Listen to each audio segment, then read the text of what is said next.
Қайырлы күн. Бүгін қаржылық сауаттылықтағы негізгі ұғымдардың бірі облигация жайлы сөз қозғайтын боламыз. Облигация деген не және ол қалай жұмыс жасайды?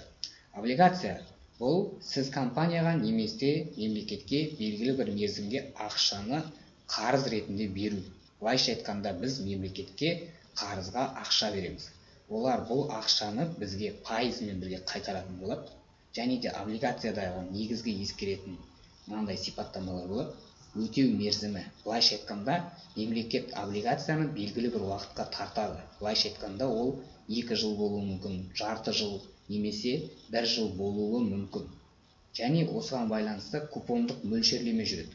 Ол бізге жыл сайын төленетін пайыз. Және де ол айына түсіп тұруы мүмкін, немесе жарты жылда бір түсуі мүмкін, немесе 1 жылда бір түсуі мүмкін. Номиналдық құны облигацияны өтеу кезінде қайтарылатын бастапқы сома. Жалпы айтқанда номиналдық құн дегеніміз ол біз бастапқыда берген ақшамыз және оның үстіне пайызды қосып есептеу. Былайша айтқанда бастапқыда біз егер 1 миллион ақша берсек, мемлекет бізге уақыт өткеннен кейін 1 миллион ақшамызды қайтарып береді. Және де ай сайын дивиденд сияқты, былайша айтқанда бізде депозитте түсетін ақша сияқты купон ретінде ақша ай сайын немесе жыл сайын түсіп отырады. Осыны біз облигация деп атаймыз. Мысал ретінде Қазақстандағы BI Group, яғни долларлық табыс ретінде купондық мөлшерлемесін 7,5% береді. Бұлайша айтқанда, біз доллармен депозитке жинасақ, ол бізге 1% ғана табыс бере алады.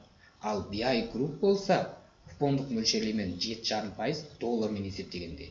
Өтеу мерзімі 5 жылға, төлем 90 сайын. Былайша айтқанда айына немесе 4 айда бір рет бізге ақшаны қайтарып отыруы мүмкін.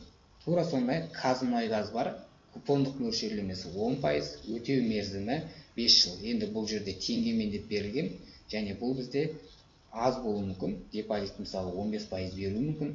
Бірақ та кәдімгі біз егерде басқа компанияларға салатын болсақ, бізде 25% қайтарымға дейін беретін компаниялар бар. Қазақстанда сондай компанияларды табуға болады.